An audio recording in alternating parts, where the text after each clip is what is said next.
오늘은 아브라함과 하나님의 열심 5번째 시간, 제목 같이 읽어보겠습니다. 사라의 하나님. 저 배경 아시는 분이 찍어서 보내준 거 알아봤어요. 가을이라고 보냈는데 아직 여름이야, 그죠? 이제 이렇게 바뀌는 거 보면 참 신기하죠, 계절이. 창세기 21장 1절입니다. 여호와께서 말씀하신 대로 사라를 돌보셨고 여호와께서 말씀하신 대로 사라에게 행하셨으므로 사라가 임신하고 하나님이 말씀하신 시기가 되어 노년의 아브라함에게 아들을 낳으니. 아멘.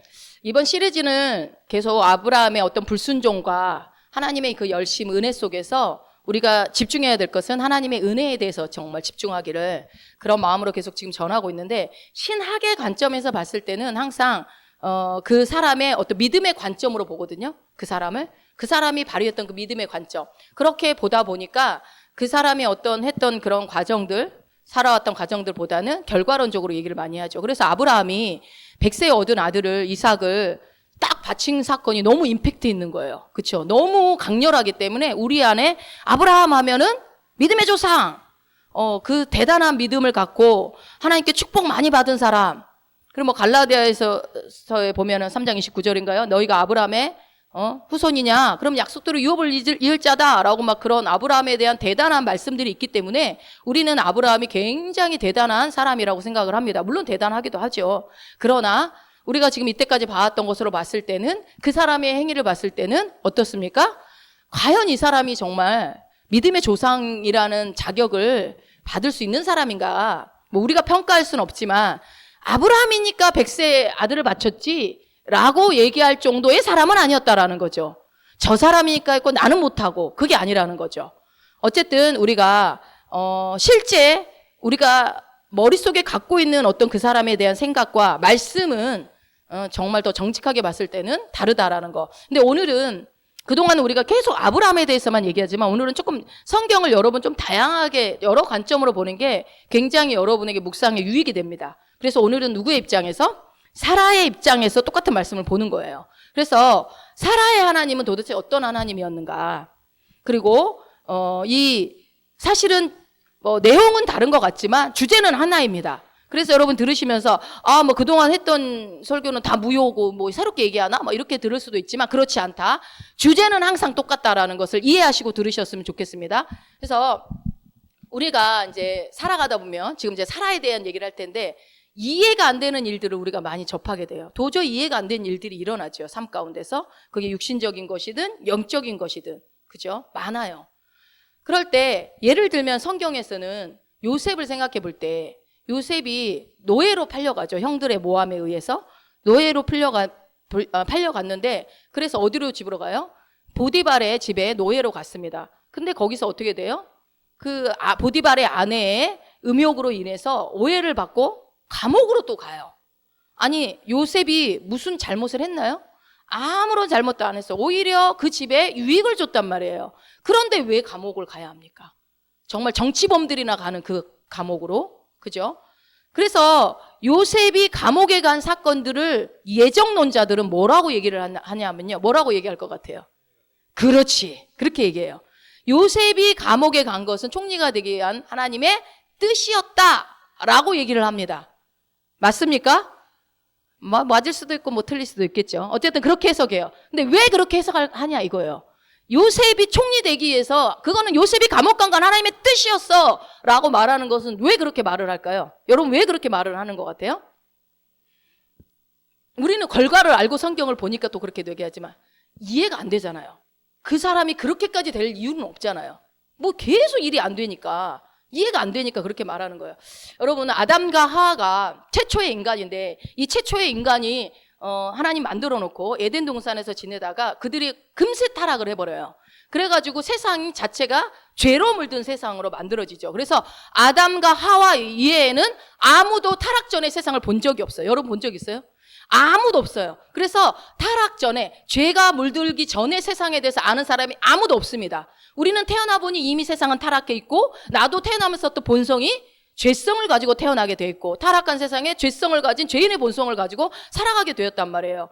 그러다 보니 우리가 그런 어떤 진짜로 아무런 그런 것이 없는 늘 정의만 있는 세상을 몰라요. 그런데 이 세상이 정의롭고 공평하고 굉장히 이렇게 정의롭게 돌아갈 거라고 사람들은 생각하는데 그렇지 않다라는 거예요. 세상 자체가 그렇게 돌아갈 수 없는 세상이라는 거예요.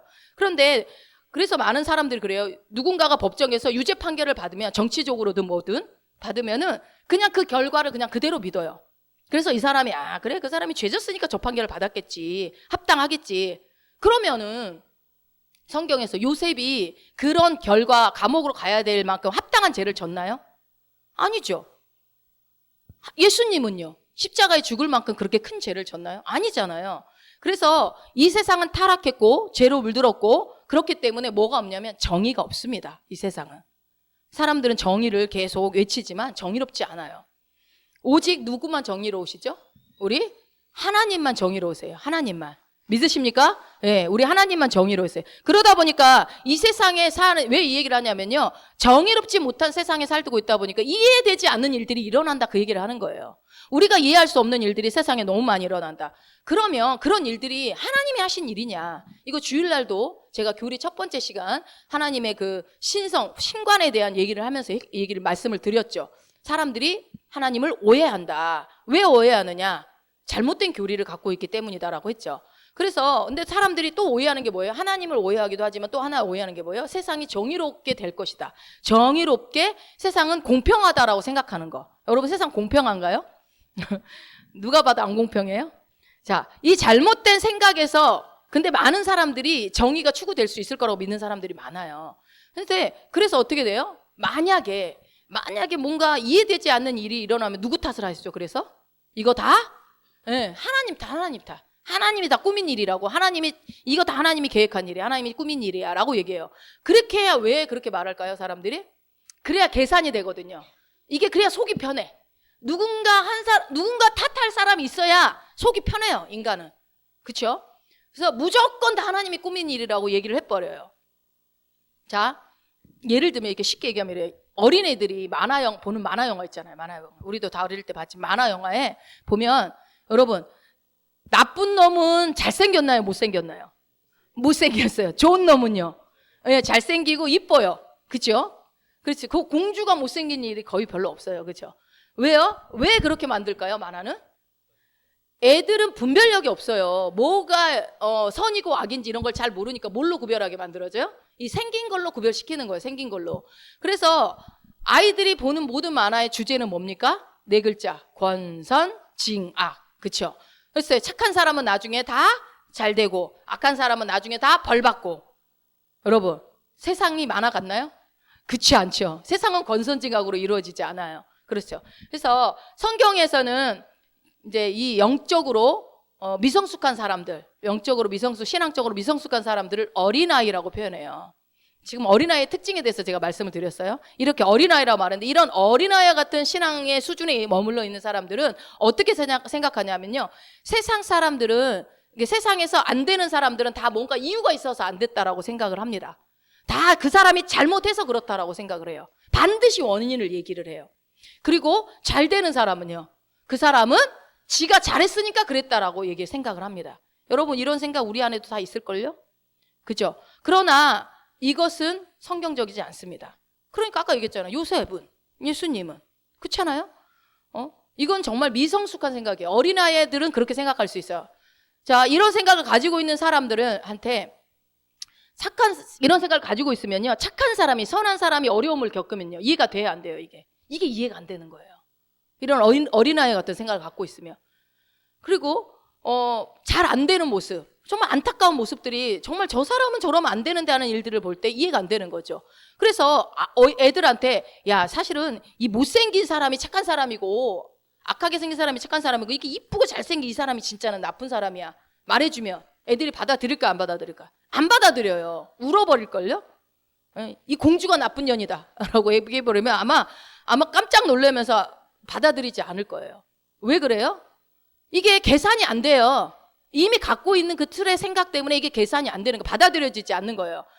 그러니까 사람들이 어떤 일이 났을 때 깊이 묵상하고 말씀에 비춰서 생각해보고 생각하고 결론을 내려야 되는데 많은 경우 어떻게 얘기해버린다고요? 이거 다 하나님의 뜻이야. 하나님의 주권이야. 다 하나님이 하시는 거야 라고 얘기를 해버리는 거죠. 이게 예정론이에요. 하나님 뜻이다 다. 이건 어쩔 수 없어. 여러분 이거 되게 위험한 거예요. 어린아이적인 비성경적입니다. 우리 안에 물론 그렇지만 하나님 뜻인 것들이 있어요. 근데 이런 것들을 제가 수혜배 때는 약간 여러분들이 좀 생각을 할 수 있는 얘기들을 해요. 여러분이 다 이해 못해도 상관은 없어요. 그러나 한 번쯤은 정말 이런 생각들을 해볼 필요가 있다는 것을 제시해 드립니다. 왜냐하면 그래야 성장하거든요. 그냥 내가 갖고 있는 틀을 고집하고 있으면 성장할 수가 없어요.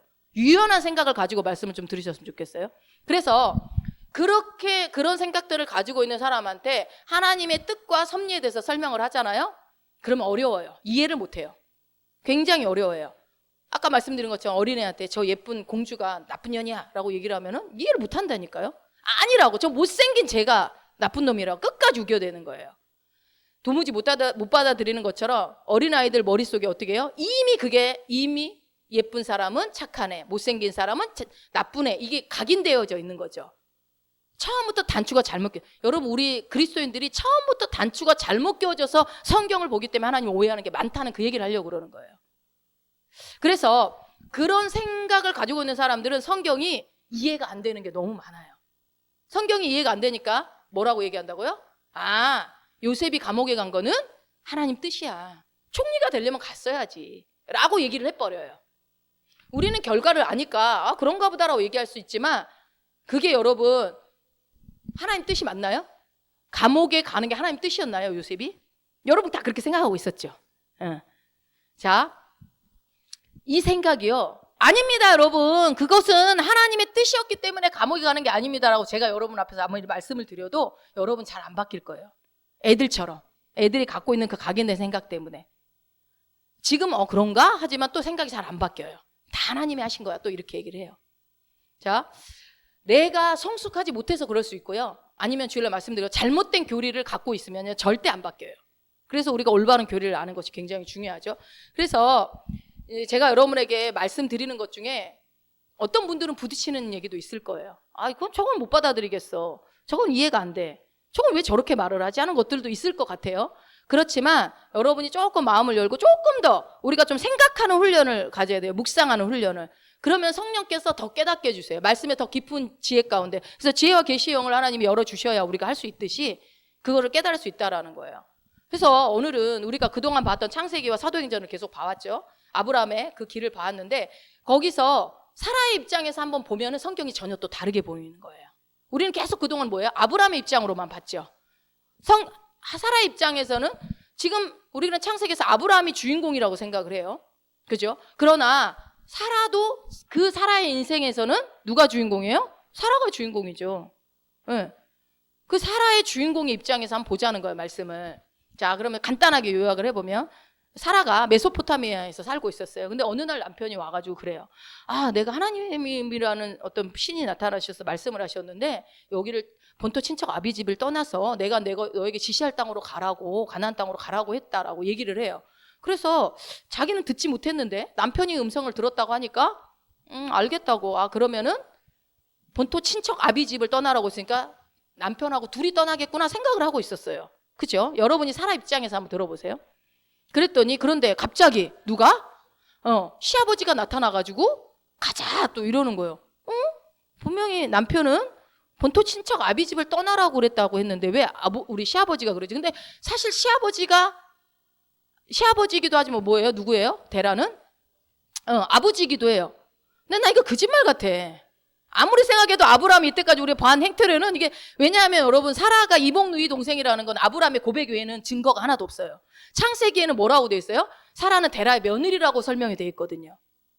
이따 뒤에 가서 보겠지만 말투가 나는 완전 거짓말이에요. 그래서 사라는 데라가 아버지가 아니야. 이건 이제 생각이에요. 추측으로. 그래서 어쨌든 성경에 그러면은 뭐 사라가 데라의 딸이라는 뭐 설명이 있어야 될 거 아니에요. 근데 한 구절도 없잖아요. 근데 아브라함이 내 이복 누이 동생입니다. 그 말을 어떻게 믿어? 아브라함 믿어요, 여러분? 이때까지 봐온 아브라함의 행태로 믿어져요? 나는 안 믿어져. 안 믿어져요. 아무튼 그거 내 생각이니까 여러분은 뭐 믿거나 말거나 하세요. 그러나 일단은 뭐 데라의 며느리로 해봅시다, 사라가. 그래서 이제 어쨌든 그렇게 설명을 하고 있으니까. 그런데 갑자기 시아버지가 가자고 그래서 같이 떠났어요. 근데 가나안 땅으로 분명히 가자고 그러더니 하란이라는 지역에 오더니 거기서 거리를 해버리네? 멈춰버리네? 그래서 아니 분명히 가나안 땅으로 간다더니 왜 멈추지? 그래서 어떻게 하다 보니까 이제 시아버지가 돌아가시고 이제 떠나게 됐어요. 근데 분명히 이번에는 남편이랑 둘이 떠나겠거니 했더니 또 누구를 데리고 가요? 롯을 또 데리고 가는 거예요. 자, 여러분이 사라예요. 왜 이렇게 불순종하지 이 남편이? 하나님이 이렇게 말했다고 해놓고 왜 자꾸 불순종하지? 이 생각 들어야 안 돼요? 이제 들겠죠, 분명히. 그 생각이 들었겠죠. 그래서 왜 우리 남편이 이렇게 불순종을 할까 이 생각을 하는 가운데 드디어 이제 목적지에 도착을 했어요. 가나안 땅에. 그래서 도착을 했는데 아니 목적지에 도착했으면 거기서 정착할 생각을 해야 되는데 갑자기 삼천포로 빠지네? 어디로 가요? 애굽으로 가버리는 거예요. 그래서 가자니까 또 따라가요. 참 착해요. 순종해서 따라가요. 아, 따라가는 것까지 좋아. 근데 따라갔더니 가자마자 무슨 짓거리를 해요? 아이고, 거기 있는 바로 왕한테 성상납을 해버리네, 나를. 팔아버리네. 어떻게? 여러분 잘 생각해 보세요. 다 남편이 하자는 대로 하고 따라왔어요. 여기까지 왔어요. 그런데 갑자기 애국 가자고 해놓고 그것도 자기 맘대로 가자고 해놓고 동의도 안 얻고 가자고 해놓고 왔더니만 오자마자 애국 왕한테 나를 팔아넘겨. 아, 그때 이혼했어야 되는 거 아니에요? 그때 이혼했어야 돼. 이제 제 개인적인 생각은 이제 그러는 거예요. 제가 이렇게 말하는 데 이유가 있어요. 뒤에 가서 말씀을 드릴게요. 그래서 여러분이라면 이제 감정이입을 해서 한번 생각을 해보라는 거야. 그럴 때 내가 사라라면 어떤 생각이 들었을까? 저 같으면 이혼하겠다 이렇게 얘기를 하는 것처럼 여러분들의 각자 생각이 있겠죠. 자, 남자분들도 한번 생각해 보세요.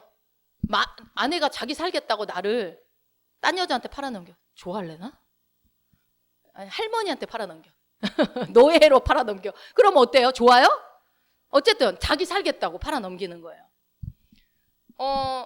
아브라함이 자기 목숨을 보존하기 위해서 성상납으로 왕한테 자기를 바쳤어요. 그러면 여러분이 사라 입장이라면 하나님의 약속을 믿을 수 있겠어요? 없겠어요? 이제부터 조금씩 이제 헷갈리기 시작하고 하나님이 진짜 나타난 거 맞아?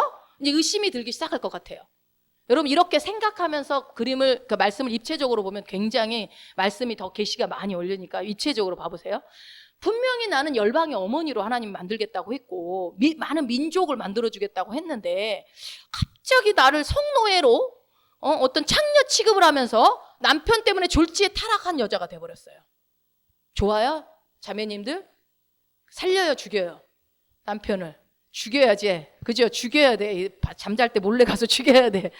그 정도로 정말 이렇게 너무 말도 안 되는 짓을 한 거죠. 이제 죽인다는 말은 그냥 하면서 그만큼 죽일 만큼 미울 수 있다라는 거예요. 그래서 어떻게 해요?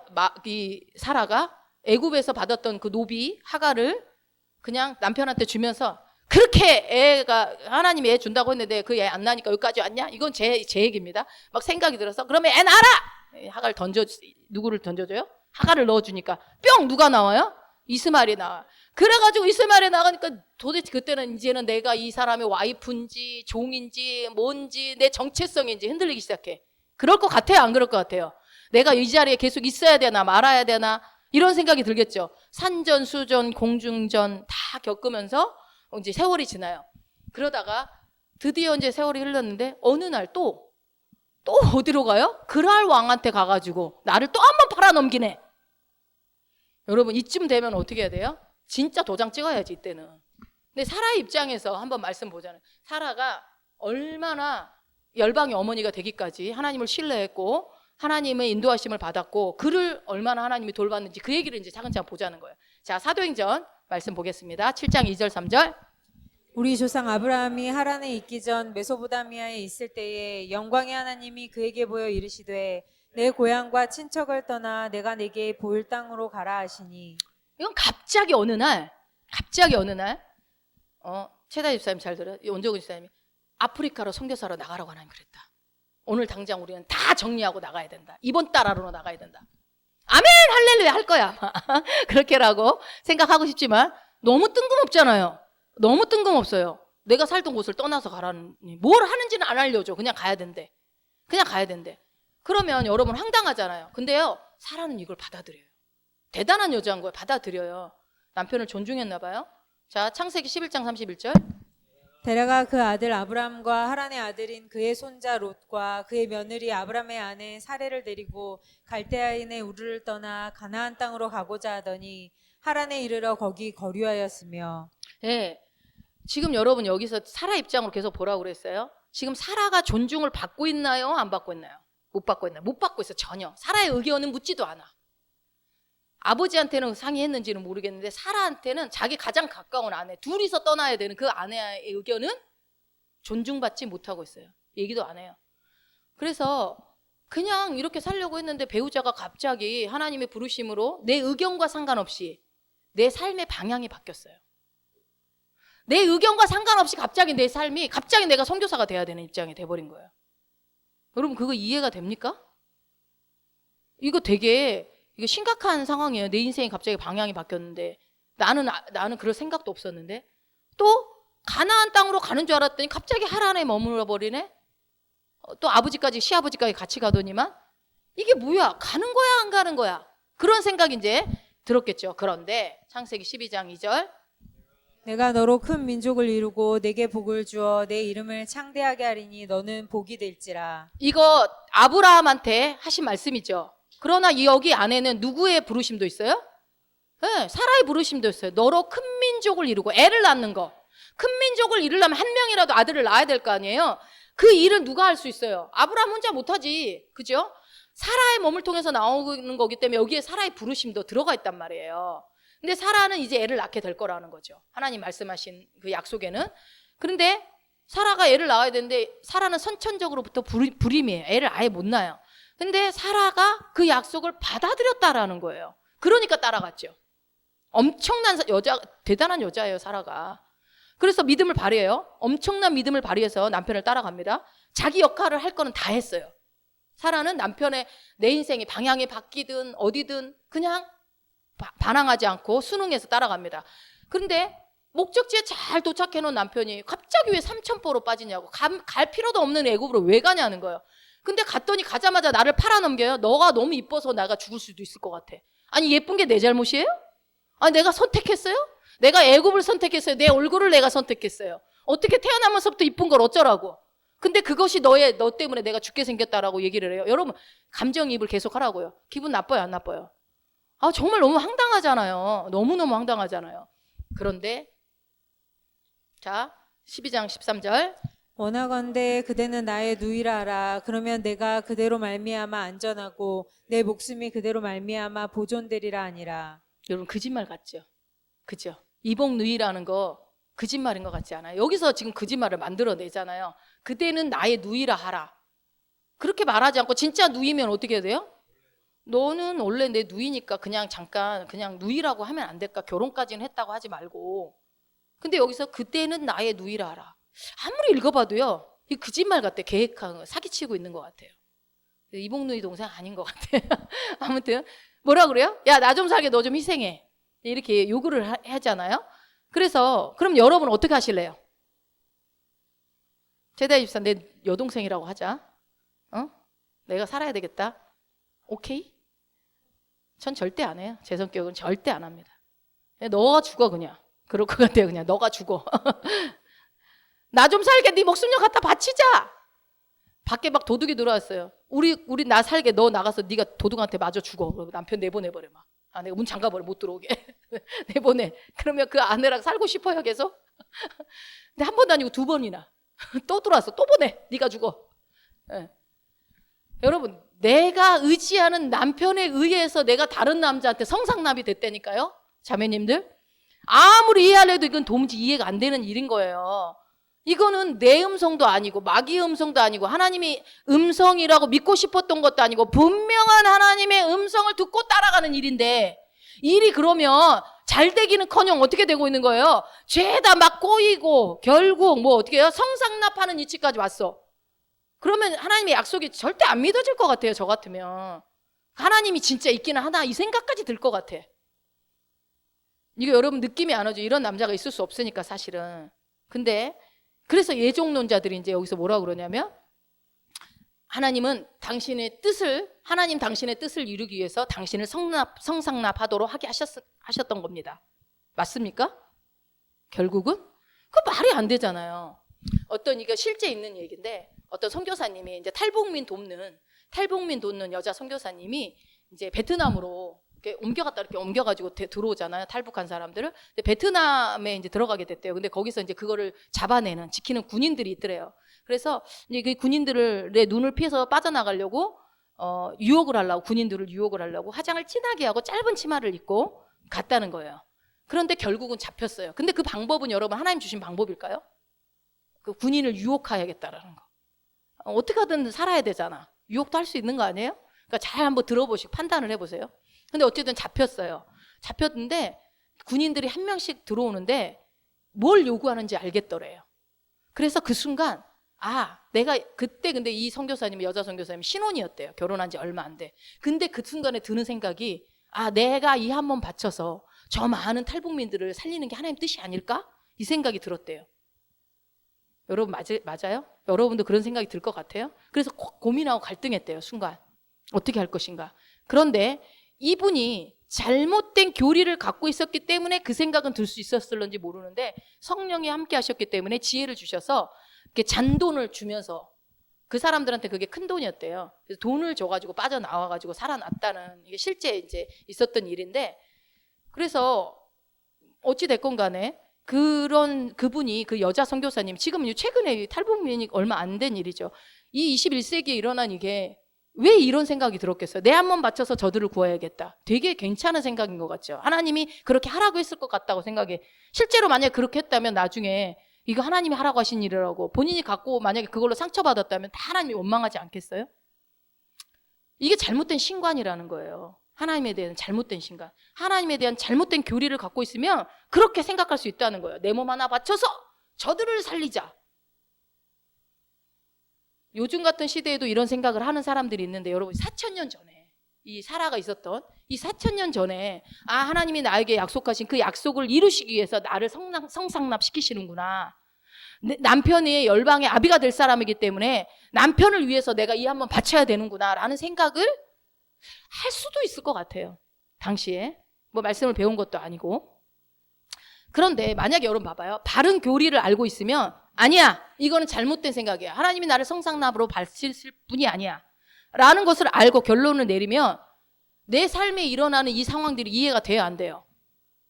올바른 교리를 아는데 내 삶은 이해가 안 돼요. 그러면 근데 차라리 내 이유 한 몸 하나 바쳐 내가 남편을 살리리라 하면 차라리 그게 뭔가 명분도 있고 뭔가 논리가 나오고 이해가 되지 않아요? 그래서 사람들은 이렇게 쉽게 하나님을 오해하는 거예요. 쉽게 얘기해버려요. 이해가 되니까. 그래야 할 말이 있으니까. 그것이 아니면 어떻게 나한테 이런 일이, 이거는 해석이 안 돼, 이해가 안 돼, 이러면서 계속 답답한 거죠. 내 삶에, 내 인생에 풀리지 않는 숙제가 생기는 거예요. 그러니까 그거 고민하기 싫으니까 그냥 하나님 뜻이다 이렇게 해버리는 거예요. 하나님이 그렇게 하라고 한 거야. 근데 여러분 이거는요, 여기서 이거는 조금 이해를 하고 들어보세요. 각자가 다 달라요. 각자의 삶에 이제 각각의 이런 다른 모양으로 이게 벌어진다라는 거, 이런 어떤 사건들이. 그러면 이것을 그냥 넘어가고 하나님을 신뢰하고 참아야 되는 일인지, 아니면 끝까지 이걸 싸워서 내가 해야 되는지, 이거를 누가 얘기를 해줘야 된다고요? 성령님이 얘기해 주시는 게 가장 올바르다는 거예요. 그러니까 경계는 내가 정하는 게 아니에요. 이거는 내가 예를 들어서 남편이 선교사가 둘이 서로 선교사인데 부부가 결혼했는데 남편이 무슨 도둑질을 하자고 그랬다고 해봅시다. 그러면 아내는 어떻게 해야 돼요? 같이 하자고 그래야 돼요? 그러면 안 되잖아요. 기본 기준이라는 게 있잖아요. 그러니까 이거는 어떻게 해요? 어떤 경계라는 거는 내가 정하는 게 아니라 성령께서 인도해 주신다는. 그러니까 예를 들어서 아까 그때는 이혼해야지, 나는 도장 찍었어, 나를 바로에게 팔는 순간 나는 이혼했어. 근데 그거는 나한테는 그게 방법일 수 있지만 어떤 사람이 참아라 할 수도 있는 거예요. 이해가 되시죠? 그러니까 그 사람마다 성령님이 말씀해 주시는 것이 기준이 된다라는 거기 때문에 이게 맞습니다라고 얘기는 할 수 없다라는 거죠. 그래서 사실 이 말씀을 앞에서 이 강단에서 말씀드린 건 사실은 조금 애매모호한 건 있어요. 여기서 이것도 되고 저것도 되면 이렇게 말하는 건 사실 좀 그렇거든요. 그러나 이제 이런 설교도 한번 들어보시라는 거예요. 우리가 생각하기 위해서. 저는 답을 꼭 얘기해 주려는 게 아니라, 그러니까 어떤 사람이 왜 그렇게 안 했어라고 얘기를 우리는 함부로 할 수 없다, 그 얘기죠. 왜 저 인간하고 계속 살아서 이혼하지 이렇게 말할 수 없다라는 거예요. 그 하나님의 인도하심이 그 사람 인생 가운데 있을 수 있다라는 거죠. 그러니까 그 선택은 내가 성령님께 묻고 결정해야 된다. 그럴 때 성령님이 도와주신다. 그러나 아까 말씀드린 것처럼 선교사 부부가 사기를 치는 건 맞아요? 도둑질하는 거? 그건 아니잖아요. 그런 것처럼 하나님은 어떤 누구에게도 성상납의 제물로 바쳐지기를 원하시지 않습니다. 그건 맞죠. 그런데 여기서 잘 생각해 보세요. 말씀드리고 싶은 것은 사라는 그때 뛰쳐나왔습니까? 안 뛰쳐나왔습니까? 안 뛰쳐나왔다는 거예요. 그러면 사라 멍청한, 뛰쳐나왔어야지. 그러니까 저 같으면 그냥 도장 찍고 발로 밟아버리고 나왔어야지. 다시는 보지 말고 딴 남자 그렇게 이쁜데, 왕도 탐낼 미인인데 뿌리치고 나왔어야지 라고 저는 생각할 수 있지만, 사라는요 그러지 않았어요. 뭐예요? 끝까지 자기를 제물로 내어줘요. 자, 이거를 여러분도 그렇게 하라는 말이 아니에요. 그렇게 하라는 말이 아니고, 자기가 각자의 경계를 잘 할 수 있도록 성령님께 묻고 인도받아야 된다는 얘기를 하는 겁니다. 북한에 있는 북한에서 너무 이 불쌍한 탈북민들이 다 살아야 되는 건 맞지만, 그것을 위해서 나 하나 희생하는 게 하나님 뜻은 아니라는 거죠. 그러니까 반드시 성령님께서 인도를 구해야 돼서, 그래서 우리가 개인적인 하나님이 만나는 거예요. 자, 다시 예를 들어서 요셉을 생각하면, 요셉이 너무 억울하잖아요. 저는 읽을 때 아니 좀 얘기 좀 하지. 보디발한테 당신 아내가 내 옷을 막 밤새로 벗기고 막 그랬습니다. 나는 아무 짓도 안 했습니다. 막 그렇게 했어야 되는데 요셉은 그렇게 말하지 않아요. 그러니까요. 누구는 그럴 수 있고 누구는 그럴 수 않을 수 있다라는 거. 그냥 억울하게 누명 쓰고 그냥 감옥에 가버려요. 근데 여러분, 그럼 질문. 그러니까 다시, 요셉이 억울하게 누명 쓰고 감옥 가는 게 하나님 뜻이냐고요? 뜻 맞아요? 그러니까 우리는 뭐 항상 결과론적으로 접근하시면 안 됩니다. 그러면 어디까지 반발하고 어디까지 반발하지 않아야 합니까? 어디까지 이건 하나님 뜻이라고 받아들이고 아니야 이건 하나님 뜻이 아니야 라고 어디까지 얘기할 수 있냐 이거예요. 자, 이거는 사람이 정해주는 게 아니라고 다시 한번 거듭거듭 이거는 뭐냐면, 다른 사람의 인생에 대해서 함부로 말하지 말라라는 거예요. 성령님께서 말씀에 입각해서 우리의 길을 인도해 가시는 것들도 있다. 알 수 없는 그 기준. 그러나 우리는 또 명확한 기준들은 알아요. 말씀이 있기 때문에 우리한테는. 그죠? 그래서 대부분은 거의 압니다. 거의 알아요. 자, 이게 좀 애매해서 이해가 안 될 수도 있는데, 그냥 오늘 설교는 그렇게 생각할 수도 있구나 하고 들어보세요. 만약 내가 의지하는 남편에게, 너무너무 의지하는 남편이 당신이 내 눈이라고 해가지고 내가 좀 살자, 내가 좀 내 목숨 좀 보존하자, 이런 말을 들으면 대부분의 자매들은, 부인들은, 아내들은 하늘이 무너질 것 같을 겁니다. 이제 난 그만 살고 싶다, 이런 마음이 들 것 같아요. 더군다나 성상납으로 바쳐진다고 할 때. 그러니 뭐 남자도 입장 바꿔 생각할 때 여자가 나를 그렇게 했다고 한다면, 그런 순간이 여러분에게 와 있다고 한번 생각을 해봐요. 어떻게 대처할 것인지. 그런 순간이 왔을 때. 아까 말씀드렸던 이런 선교단체 같은 이렇게 선교사 부부들이 있는데, 이제 하나님이 선교사로 자를 보냈어요. 그래서 가서 어떤 선교단체에 들어갔어요. 그때 갔더니 그 선교단체 리더가 말도 안 되는 짓거리를 하고 있는 거예요. 막 사기를 치고 있고 횡령을 하고 있고, 그러면서 그것을 알게 된 나를 막 억압하고 괴롭히면서 그 모든 죄를 나한테 덤탱이 씌워서 나를 쫓아내려고 하는 걸 발견하게 된 거예요. 이건 가상이에요. 그렇게 했다고 생각해 봅시다. 분명히 나는 하나님의 선교사가 되라는 사인을 받고 그 음성을 듣고 이 선교단체로 가라 해서 왔는데, 거기서 이런 일을 발견했을 때 여러분 어떻게 할 거냐고요. 분명히 하나님이 이 사업 하라고 해서 했는데 막 계속 망하기만 할 때 여러분 어떻게 할 거냐고요. 이거는 모든 사람들에게 다 각각 성령이 주시는 답이 다를 거라고 저는 생각을 합니다. 누군가는 때려쳐라 하는 것도 있고, 누군가는 계속 버텨라 이럴 수도 있고요. 그렇죠? 이해가 안 되는 일이 우리의 삶에 일어나고 있다라는 얘기를 말씀드리려고 지금 계속 약간 극단적으로 얘기를 드리는데, 어쨌든 이게 혼란스럽잖아요. 내가 이해가 되지 않는 일들이 일어나면 이럴 때 어떻게 할 것이냐. 이제 다시 사라의 이야기로 돌아가서, 근데 이게 이제 4,000년 전에 일어나는 일만 있는 게 아니라 우리 삶에도 수시로 일어나는 일이기 때문에 그래요. 자, 일단 바로에게 자기 아내 사라를 갖다 바쳤잖아요. 그리고 나서 우리가 지난번에 봤듯이 바로는 사라를 취하기 위해서 무엇을 주죠? 엄청 그 몸값으로 많은 재물들을 줍니다. 노비도 주고. 근데 그 다음에 또 그런 일이 있는 거예요. 두 번째는 어떨 거냐는 거죠. 내가 두 번째 그 일을 또 당했을 때, 사라라면. 어쨌든 이 사라가 여기 성경에는 조명되어 있지 않지만 큰 상처를 받았을 겁니다. 어마어마하게. 왜냐하면 여러분 봐봐요. 첫 번째 바로의 상황에서 그 수치잖아요. 여자한테 수치거든요. 그 수치가 아직 해결이 안 됐어요. 수치는 그 사라가. 그런데 그 수치가 해결이 되기도 전에 또 나를 팔아넘기는 거예요. 그러면 또 나를 성상납하네? 이 남자는 열방의 아비가 될 사람이라는 것에 대한 믿음이 깨지기 시작하겠죠. 자, 그게 문제가 아니에요. 이 열방의 애비 케인이는 건너방의 애비도 못되게 생겼어. 지금 보니까. 저런 저질 인간을 내가 믿었나? 그것은 곧 누구에 대한 원망이 돼요? 그 약속을 주신 하나님에 대해서 흔들리고 원망을 하게 되는 거죠. 이게 사라의 심정이었을 거라고 우리는 봅니다. 그럼에도 불구하고 사라는 어떻게 했냐면요. 신약의 평가는 모든 걸 다 믿음으로 봐요. 여러분, 그러니까 우리가 신약에 태어난 게 얼마나, 하나님은 다 우리의 잘한 것만 본다니까요. 다 잘한 것만 평가해 주셔. 근데 이제 어쨌든 구약에 보면은 그들이 한 짓들이 다 나오잖아요. 사라가 굉장히 믿음의 여인이라고 나오지만 사라가 여러분 바로의 그 사건 이후에 어떤 짓을 했는지 기억나세요? 어떻게 했어요? 막 싸납게 변화된 거 기억나세요? 갑자기 싸나워지잖아요. 분명히 말 잘 듣고 오던 여자가 그 일 있고 난 뒤에 그러면서 하갈을 놓쳤잖아요. 하갈을 자기 남편한테 주면서 이스마엘을 낳게 하잖아요. 그러면서 남편한테 막 소리를 지. 네가 저 통해서 저 아들이 자기가 넣어놓고 그 여자 넣어놓고 막 말도 안 되는 소리를 막 하면서 싸납게 바뀌죠. 이게 왜 그러겠어요? 왜 그러겠어요? 왜 그렇게 해야겠어요? 상처가 해결이 안 돼서 그래요. 바로에게 당했던 그 수치가 바로가 어떻게 해서요? 네 안에 데리고 가!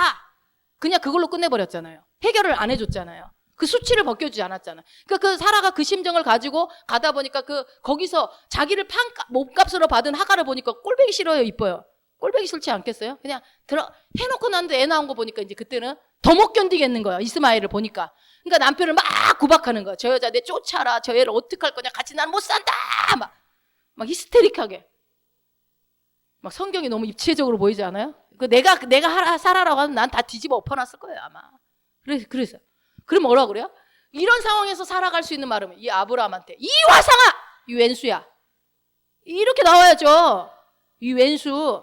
이래도 모자랄 판에. 엄청난 말씀이 있습니다. 베드로전서 3장 6절에 어떻게 했는지 보세요, 사라가. 읽어보세요.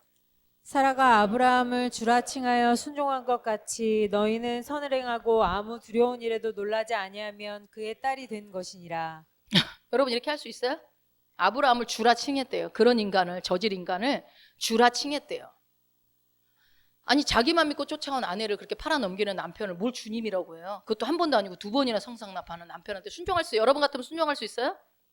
여기 내가 아무도 없어 할 사람. 아무도 없어. 근데 사라는 그럼 누구를 보고 순종한 거예요? 아브라함을 주라 칭하여 순종한 것 같이 주님, 하나님을 바라보고 순종한 거죠. 남편의 어떠함과 상관없이 하나님을 바라보는 거예요. 모르겠어요. 어떠한 번뇌와 고난이 있어서 이렇게까지 정말 열방의 어머니가 됐을지 우리 그 썩어 문드러질 속이 상상이 안 돼요. 그런데 결국은 그 사라 안에 하나님에 대한 신뢰가 있었던 것으로 우리는 추측할 수 있는 거죠. 여러분 이게 신앙의 비밀입니다. 진짜 오늘 하고 싶은 얘기들이 이제 나와요. 자, 우리가 여러분 리더십, 저나 목사님이나 이제 리더십, 목회자로 리더십으로 세워 리더십한테 순종할 때 개인 조혜경한테 순종하는 게 아니잖아요. 이 권위로 세우신 그 하나님께 여러분이 순종하시는 거잖아요. 남편에게 순종하라. 그 남편 개인에게 순종하는 게 아니에요. 그 권위를, 남편이라는 권위를 주신 그 주님께 순종하는 거죠, 여러분. 그래서 남편이 아무리 짜잔해도 내가 순종할 수 있는 거, 복종할 수 있는 거예요. 왜? 그 권위를 주신 하나님 때문에 가능한 거죠. 이해가 되십니까? 네. 사라가 아브라함을 주라 칭하여 너희는 무엇을 하래요? 순종한 것 같이 너희는 선을 행하고 아무 두려운 일에도 놀라지 아니하면, 여기서 아무 두려운 일이라는 게 사라한테는 뭐겠어요? 성상납되는 거, 받쳐지는 거. 그런 말도 안 되는, 이해가 안 되는 일이 벌어져도 너희는 어떻게 하는 거예요? 선을 행하고 놀라지 말라는 거예요. 내 삶에 이해 안 되는 일들이 막 일어나고 있어도 놀라지 마. 그러면 너희도 사라처럼 될 거야 라고 얘기를 해주는 거예요. 아, 대단한 말씀이죠.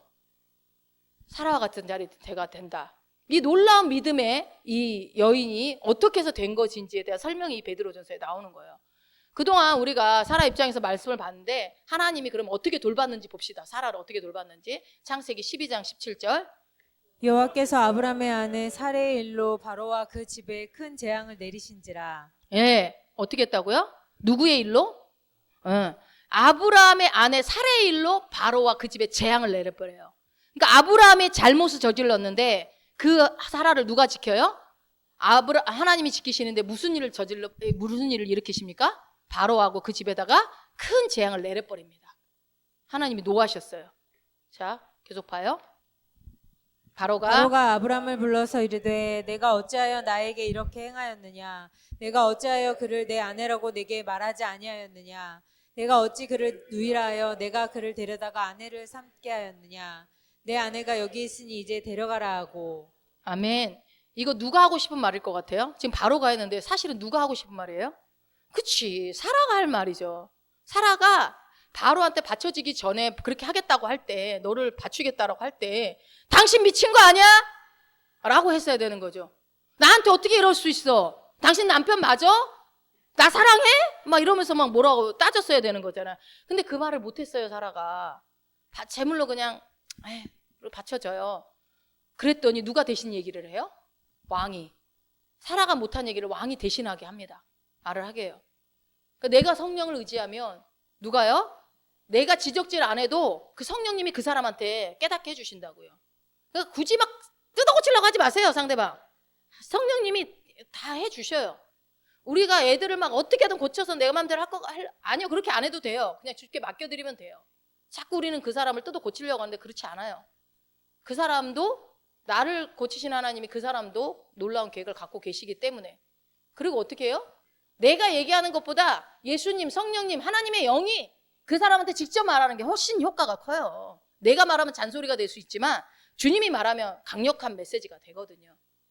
이게 누가 지혜로운지 아시겠죠? 아내들이요, 지혜로워지시기 바랍니다. 그래서 바로가 데려가라! 이렇게 했고, 창세기 12장 아까 17절에 보니까 다시 한번 읽어봐요. 여호와께서 아브라함의 아내 사레의 일로 바로와 그 집에 큰 재앙을 내리신지라. 예, 큰 재앙을 내렸는데 여러분, 이 바로의 집에 큰 재앙을 내렸다는 이 재앙이 해결이 됐어요? 안 해결됐어요? 무슨 재앙인지는 모르지만 이게 해결됐다는 얘기가 없어요. 해결이 안 됐어요. 그러니까 사라 때문에 바로 집에 그런 큰 재앙이 안 풀립니다.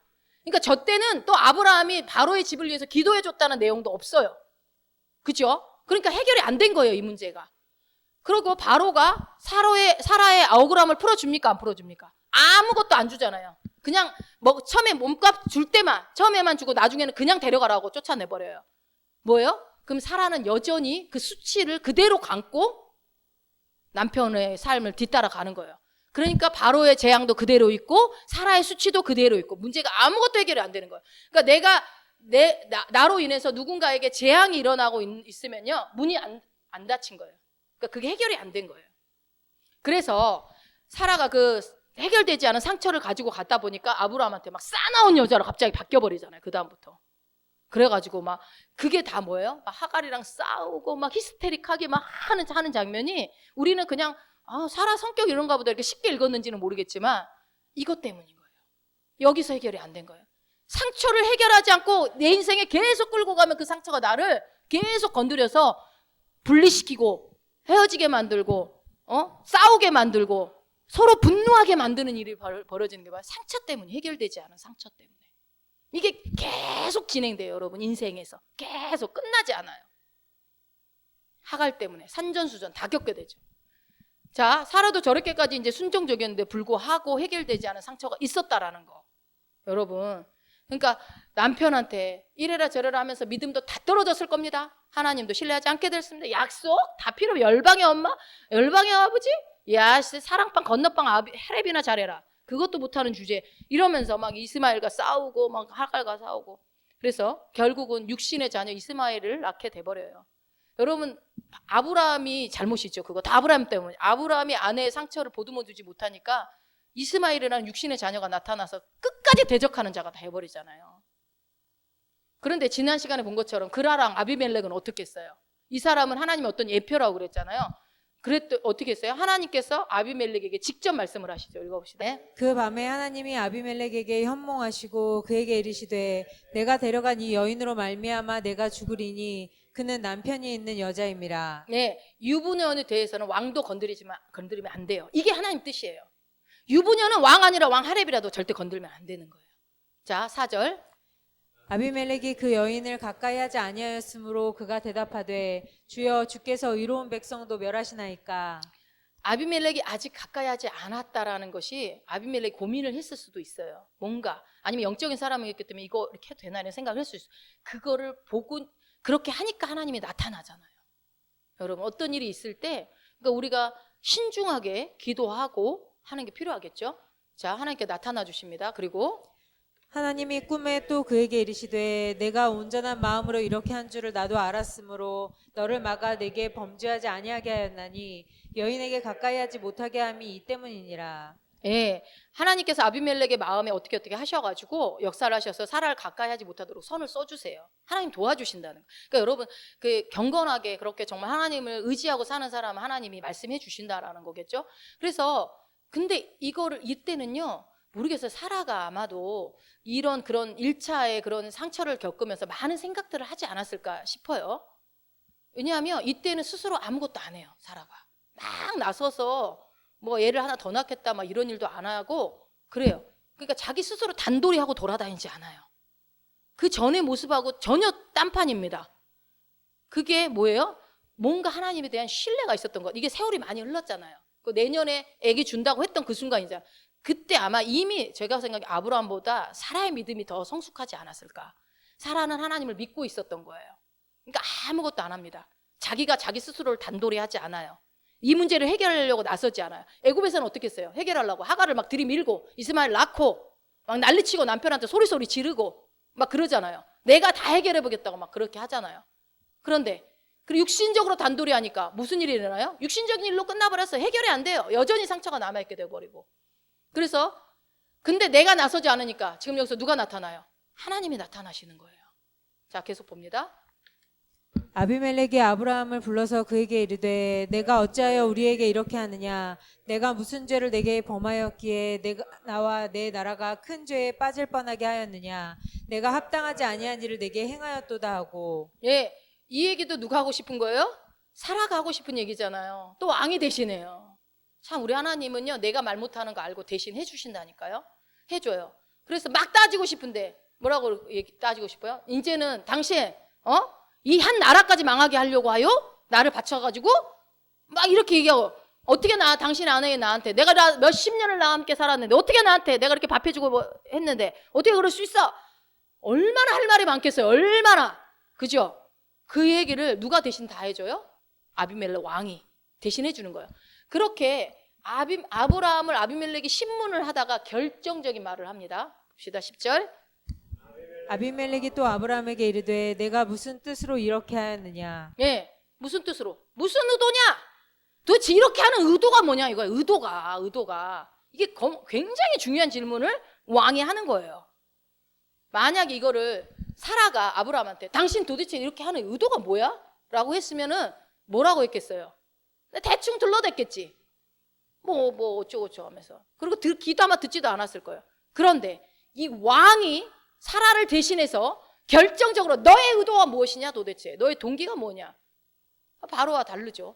끝까지 얘기를 하죠. 그 속내를 얘기하게 되죠. 이게 이제 바로는 첫 번째 시험이고 아비멜렉은 두 번째 시험인데 이 똑같은 일이 두 번 일어났을 때 여러분 우리 인생에 막 해결이 안 된 거는 계속 일어나거든요. 일어날 때 어떻게 해요? 내가 직접 나서버리면은 해결이 안 돼요. 내가 직접 나서면 안 돼요. 근데 어떻게 해요? 내가 안 나서니까 사라가 막 나서가지고 하갈을 넣고 막 했을 때는 다 육신적으로 끝나고 또 일이 또 일어났잖아요. 근데 어떻게 해요? 이제는 안 나서고 하나님의 약속을 신실하게 믿고 있고 이 사람을 언젠간 하나님 변화시킬 것이다 라고 믿고 있을 때 아비멜렉이 다 해결해 주는 거예요. 16장 창세기 20장 16절.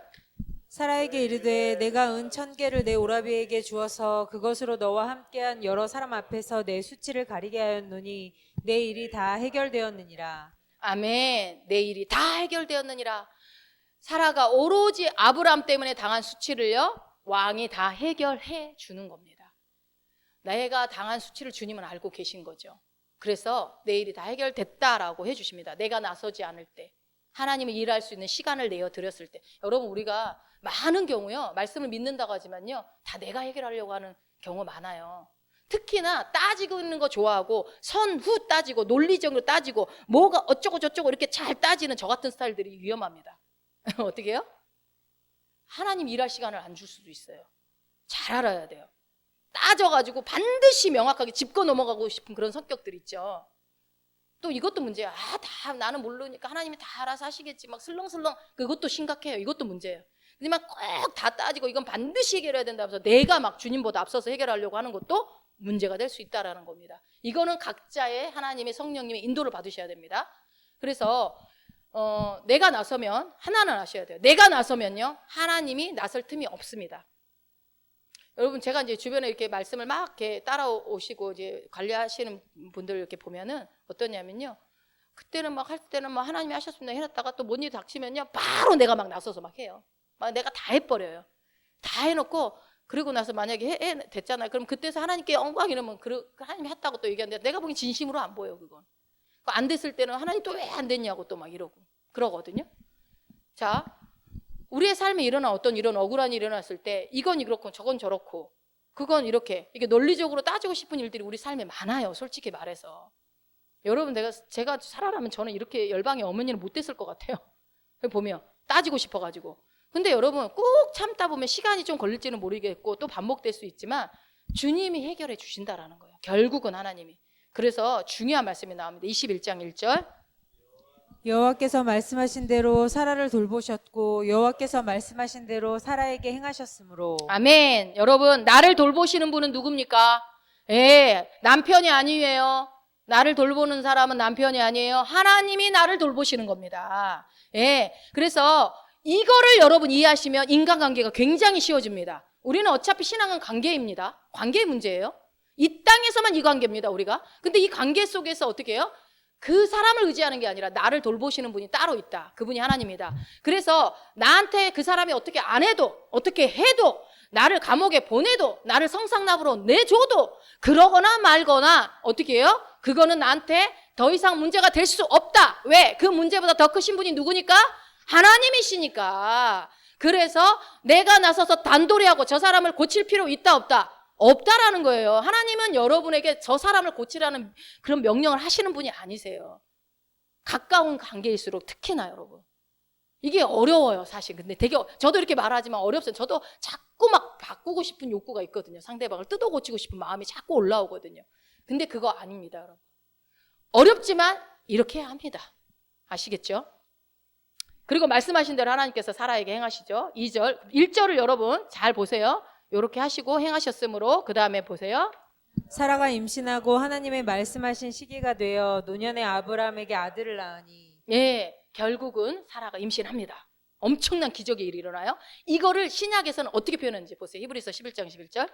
믿음으로 사라 자신도 나이가 많아 단산하였으나 잉태할 수 있는 힘을 얻었으니 이는 약속하신 이를 미쁘신 줄 알았습니다. 불임인데 단산했다라는 건 뭐예요? 이제 임신 못한다는 거잖아요. 그런데 어떻게 해요? 잉태할 수 있는 힘을 얻는데 어떻게 얻은 거예요? 잉태할 수 있는 힘을 얻었대요. 이거 뭐 잉태할 수 있게끔 몸이 바뀌었다 이게 아니잖아요. 힘을 얻었다. 뭐예요? 뒤에 보니까 약속하신 이를 믿었다는 거예요. 그 약속을 주신 분이 신실하시다. 그 하나님은 믿을 만한 분이다. 그분은 나한테 약속한 것은 반드시 지키신다. 이거를 누가요? 사라가 알아버린 거예요. 그래서 그라랑에서 갔을 때는 침묵할 수 있었습니다. 그죠? 이거는 동정녀 마리아하고 같은 얘기예요. 그렇죠? 예수님을 낳았을 때 너에게 은혜를 입은 자요 막 했을 때 지금 여러분 봐요. 애를 못 낳아요. 더군다나 남편도 애를 못 낳아요. 그런데 애를 낳았어요. 기적이죠. 그래서 영적인 아이인 거예요. 누가? 이삭이. 육신의 아이는 이스마엘이고 영적인 아이는 이삭이 되는 거예요. 인간의 힘으로 한 게 아니니까. 그런데 어떻게 그런 영적인 약속을 받았습니까? 약속하신 분이 신실하시다. 믿으십니까? 아멘. 하나님은 신실하신 분이십니다. 하나님은요, 당신이 말씀하신 건 반드시 지킵니다. 반드시 지켜요. 그것을 믿었다. 여러분, 이 방법밖에 없습니다. 우리가 사는 방법은 이 방법밖에 없어요. 다른 방법 찾지 마세요. 이 방법입니다. 이 방법. 자, 남편은 소망이 없어. 아무리 봐도 열방의 아비는 안 될 것 같아. 나 성상납이나 시켜서 재산이나 뿌리려고 하는 욕심꾸러기로 보여. 근데 아무것도 안 될 것 같은데 사라는 그래도 믿었어요. 누구를 믿어요? 아브라함을 믿은 게 아니라 그 아브라함을 향해서 약속을 주신 그 하나님이 그 약속을 남편에게 이루실 것이라는 것을 믿게 된 거예요. 사라의 올바른 신관이 하나님에 대한 오해를 접어버리고 하나님에 대한 올바른 이해가 그의 삶에 기적을 경험하는 영적인 아이 이삭을 낳게 되는 그러한 결과를 낳았다는. 그래서 여러분 올바른 신관이 너무 중요한 거예요. 하나님에 대해서 올바로 알고 있는 게. 여러분 목회자라고 하나님 다 제대로 알지 않아요? 그래서 여러분 이 말씀 보시고 그대로 이어지는 12절에 뭐라고 하는지 보세요. 믿음으로 살아에 대한 얘기를 했죠. 12절에 뭐라고 하는지 보세요. 이러므로 죽은 자와 같은 한 사람으로 말미암아 하늘의 허다한 별과 또 해변의 무수한 모래와 같이 많은 후손이 생육하였느니라. 여러분 이러므로라고 했으니까 이 11절에 사라 자신도 이렇게 해서 믿부심을 받았다, 잉태하게 됐다, 믿음으로 됐다, 이러므로 이어지는 거죠. 죽은 자와 같은 한 사람이 누구예요? 우리는 잘못하면 11절 이어져서 사라가 죽은 자와 같은 사람인가라고 생각할 수 있는데, 그래서 영어로 제가 여기 힘이라고 해놓은 거예요. 남자잖아, 남자. 그럼 누구예요? 죽은 자와 같은 한 사람이?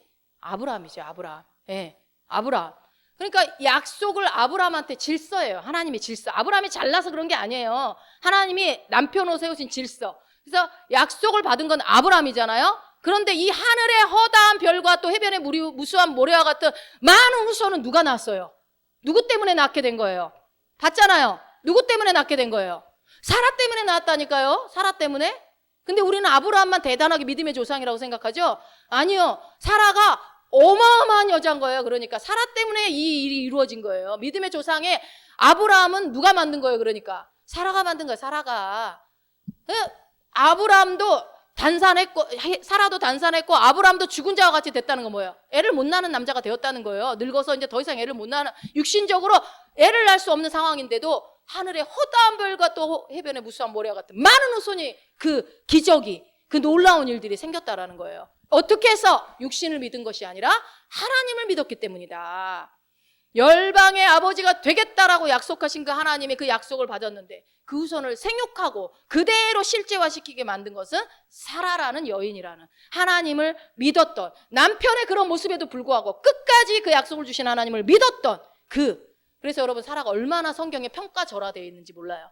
다음에 사라의 믿음에 대해서 한 번 더 다룰 겁니다. 그래서 제가 지금 말씀드리는 것은요, 우리의 삶에서 이렇게 이상한 그런 일을 당할 때, 이해 안 되는 일을 당할 때 꼭 참으란 얘기는 아니에요. 사라처럼 꼭 참아야 된다, 성상납으로 나를 바쳐라, 뭐 이런 얘기가 아니고, 아브라함이 무슨 짓을 해도, 내 옆에 가까운 사람들이 무슨 짓을 해도 상관없다 이거예요. 상관없다. 누구를 믿기 때문에? 하나님을 믿기 때문에. 하나님을 믿기 때문에. 우리는 상황과 환경과 사람의 지배를 받지 않습니다. 여러분, 우리 맨날 고백하죠. 나는 사람의 영향을 받지 않습니다 해놓고 왜 우리는 영향을 받습니까? 그치, 받지 않는 게 왜요? 왜 받지 않아요? 왜 받지 않습니까?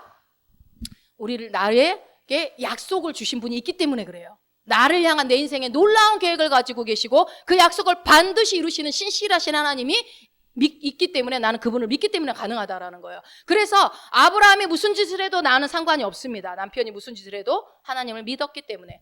아브라함이 거짓말을 하든 성상납을 하든 나를 팔아넘기든 상관없습니다. 없습니다. 약속은 누가 이룹니까? 하나님이. 어떻게 할 때? 그 약속을 믿어 드릴 때. 하나님을 믿을 때 그 하나님이 이루시는 자가, 약속을 받는 사람이 잘해서 그런 것이 아니라 뭐라고요? 하나님이 그렇게 하신 거라는 거예요. 사라가 하나님을 신뢰하는 것을 배우게 된 거예요, 인생 가운데서. 잠언 마지막 한 구절 읽고 마치겠습니다. 잠언 20장 22절입니다. 너는 악을 갚겠다 말하지 말고 여호와를 기다리라. 그가 너를 구원하시리라. 예, 이 말씀 어려워요. 사실 너무 어렵습니다. 예. 눈에는 눈, 이에는 이. 오른밤 대주라 하면은 뭘 대줘? 똑같이 때려주지. 이렇게 쉬워요. 정의를 불태우고 싶단 말이에요. 정의를 외치고 싶어. 그런데 정의는 잘 이루어지지 않아요. 그렇다고 정의롭지 못한 것을 여러분이 무조건 받아들이라는 얘기는 아닙니다. 뭐예요? 내가 직접 악을 갚겠다 하지 않으면 누가 나를 구원해 주신다고요? 네, 여호와 하나님께서 나를 구원해 주신다는 겁니다. 요셉도 그걸 알았던 것 같아요. 그래서 결국은 총리가 돼요. 그 과정의 그 내면에 우리는 그걸 몰라요. 그러나 뭔가가 있었겠죠. 성령의 인도가. 자, 그래서 살아야 하나님을 우리가 공부해 봤는데 정말 이해할 수 없는 일, 나의 잘못 때문도 아니고 내가 뭐 잘못한 것도 없는데도 불구하고 그런데도 이런 일들이, 억울한 일들이 우리 삶 가운데 일어날 때 어떻게 해야 되는가, 어떻게 반응해야 되는가, 도무지 가까이 있는 사람이 저 사람의 모습이 도대체 왜 이럴까라는 생각들을 우리가 하게 되는 것도 있잖아요. 그럴 때 어떻게 한다? 제일 중요한 건 일단 성령의 인도를 받는 것이 중요하고, 내가 어떤 태도를 취해야 될지, 그리고 무조건 뭐 저 사람이 하는 대로 다 말 듣고 하라는 얘기도 아니고, 그렇다고 막 싸워서 이겨내라고 반드시 막 상황을 막 종결시켜라 이것도 아니고요. 이런 방법적인 얘기를 여러분한테 드리고 싶은 것이 아니라, 왜 사라가 아무 말도 하지 않을 수 있었는지, 자기가 하갈 사건 때는 그렇게 난리를 쳤는데 왜 나중에 89세가 되었을 때는 사라가 그 두 번째는 다른 모습을 취할 수 있었는지. 사라가 두 명인 것 같아요. 다른 육신의 사라, 영적인 사라의 모습을 우리는 발견하는 겁니다. 그래서 우리는 어떻게 해야 되겠어요? 두 번째 사라의 모습이어야 되겠죠. 사라가 신뢰한 것은 하나님의 신실하심이었다. 여러분, 가까이 있는 사람 의지하지 마세요. 자식, 남편, 아내, 누구, 저도 의지할 필요 없어요. 누구요? 오직 나에게 신실하신 계획을 갖고 계신 그 하나님을 확실하게 여러분이 끝까지, 여러분에게 어떤 약속을 주신 게 있을 거예요. 그렇죠? 각자에게. 남편에게 준 거, 내 거 이러지 마시고 각자에게 다 준 거, 그거 있을 거예요. 그것이 내가 나에게 주신 하나님의 약속이 확실하다면 주변 사람이 뭐라고 하든지 말든지, 주변에서 어떻게 하든지 말든지 상관없이 나에게 내가 그 받은 약속이 확실하다고 하다면 그 약속을 주신 하나님도 신실하시기 때문에 그 약속을 여러분 믿어드릴 때 그 약속은 신실하신 하나님이 이루어 주실 것입니다.